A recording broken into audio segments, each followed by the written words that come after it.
जो लेआउट आपका बना है, ये लेआउट आपका थर्मल पावर प्लांट का लेआउट है।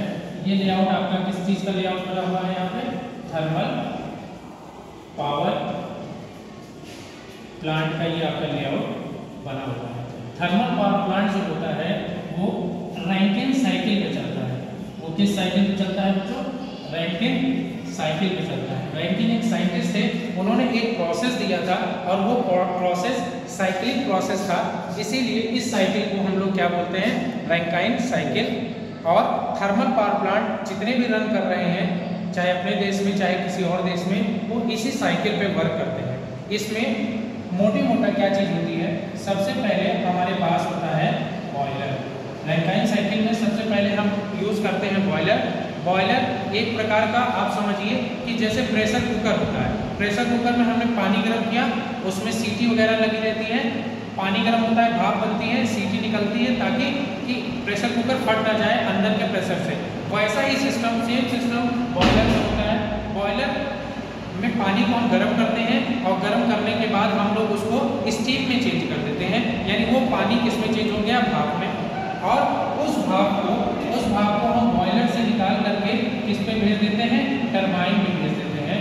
उस भाप को हम निकाल करके किस पे भेज देते हैं? टरबाइन पे। टरबाइन में ब्लेड्स लगी रहती हैं और जब भी हम हाई प्रेशर के स्टीम को किसी ब्लेड पे गिराएंगे तो ब्लेड ऑटोमेटिक घूमना शुरू कर देगी, यानी कि टरबाइन आपकी घूमना शुरू कर देगी। अब इसी टरबाइन से जुड़ा रहता है हमारा जनरेटर का शाफ्ट। इसी टरबाइन से हमारा जुड़ा रहता है क्या? जनरेटर का शाफ्ट। और जब तक टरबाइन घूमती रहेगी, जनरेटर घूमता रहेगा और यहाँ से ये क्या करेगा? ये बिजली आपको आउटपुट लोड की तरफ देगा, यानी यहाँ पे आपके क्या है? कंज्यूमर है। यहाँ पे आपके क्या है? कंज्यूमर है, जो कि लोड को क्या कर रहे हैं? कंज्यूम कर रहे हैं। तो सबसे पहले हमने बॉयलर में पानी को गर्म किया, स्टीम में चेंज किया, उस स्टीम को हाई प्रेशर से टरबाइन के ऊपर गिराया और उस पर गिराने के बाद जब ब्लेड घूम रही है तो अब क्या होगा? वहाँ पे एनर्जी का क्या होगा? कन्वर्जन होगा। हीट एनर्जी जो भाप की है वो चेंज करेगी, कि अपनी एनर्जी को लूज करेगी, किसको? टरबाइन की ब्लेड को घुमाने में। और जैसे ही वो अपनी एनर्जी लूज करेगी, टरबाइन की ब्लेड घूमेगी, उसकी एनर्जी जाते ही वो क्या होने लगेगी? जो गैस फॉर्म में है वो हल्का सा लिक्विड फॉर्म में चेंज होने लगेगी। हल्का सा लिक्विड, हल्का सा गैस, यानी कि मॉइस्चर उसमें आने लगेगा। तो हम क्या करेंगे? उस स्टीम को फिर यहाँ पे कंडेंसर एक प्रोसेस होता है जिसको बोलते हैं कंडेंसर। उस स्टीम को हम किसमें भेज देंगे बच्चों? कंडेंसर में भेज देंगे। वहाँ पे कंडेंसर में क्या है? ऐसा अरेंजमेंट होता है जो कि उस स्टीम को और ठंडा कर देता है। और हमें पता है कि गैस को अगर आप ठंडा करेंगे तो लिक्विड में चेंज हो जाएगा। इस प्रोसेस को बोलते हैं कंडेंसेशन का प्रोसेस। और लिक्विड को अगर आप गर्म कर रहे हो तो वो किस में चेंज हो जाएगा? भाप में चेंज हो जाएगा। यानी ये प्रोसेस क्या कहलाता है? लिक्विड को गैस में चेंज करने का इवेपोरेशन प्रोसेस कहलाता है, ठीक है, बॉइलिंग प्रोसेस कहलाता है।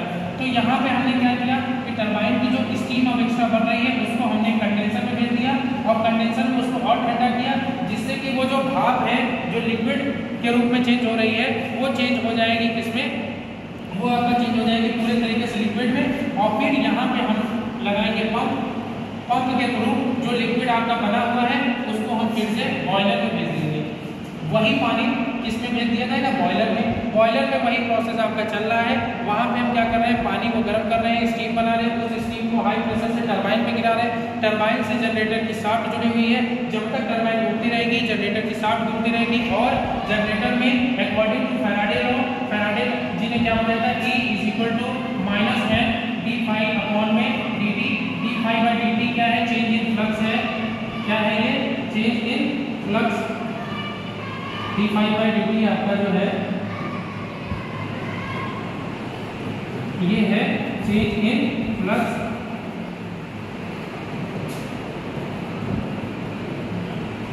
तो कोई भी जनरेटर है उसका जो आर्मेचर जितना फ्लक्स घटेगा और उसमें जितने नंबर ऑफ टर्न्स होंगे उसी के अकॉर्डिंग उस आर्मेचर में ईएमएफ इंड्यूस होगा या कह लीजिए वोल्टेज इंड्यूस होगा।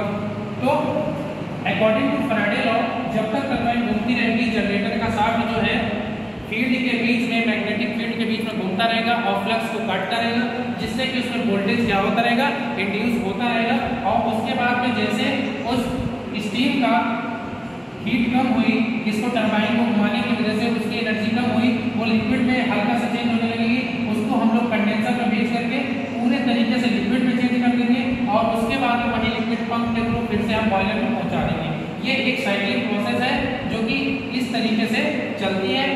24 घंटे थर्मल पावर प्लांट में चलती रहती है।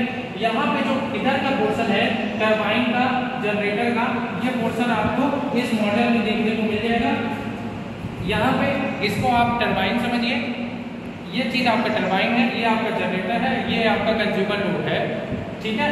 जब आप जो है, जब तक आप ये टरबाइन को घुमाते रहेंगे तब तक इस लोड में इलेक्ट्रिसिटी पैदा होती रहेगी अकॉर्डिंग टू फैराडे लॉ।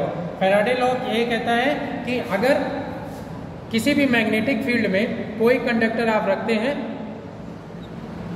ठीक है, तो इसमें आप देखिए कि किस तरीके से टरबाइन घूम रही है, और जब तक हम टरबाइन को घुमाते रहेंगे तब तक ये जनरेटर घूमता रहेगा और तब तक आपके लोड पे इलेक्ट्रिसिटी आपको मिलती रहेगी। जब आप इस टरबाइन को घुमाना बंद कर देंगे तो फ्लक्स लिंकेज, जो इस जनरेटर से फ्लक्स कट रहा था, वो फ्लक्स कटना बंद हो जाएगा और लोड पे आपको कोई भी सप्लाई देखने को नहीं मिलेगी। लेकिन थर्मल पावर प्लांट में 24 घंटे यही प्रोसेस होता रहता है। वहाँ पे ये प्रोसेस इस साइकिल के थ्रू होता है, जहाँ पे क्या होता है कि बॉयलर होता है, बॉयलर में पानी को गर्म करके हम लोग स्टीम में चेंज करते हैं।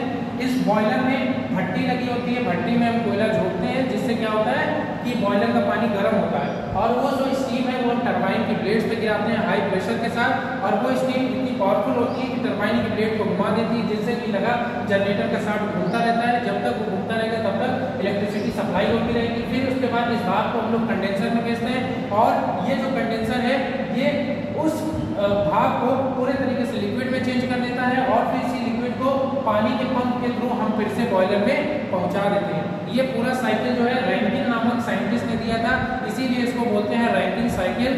और जितने भी थर्मल पावर प्लांट यूज होते हैं वो इसी रैंकिन साइकिल में यूज होते हैं।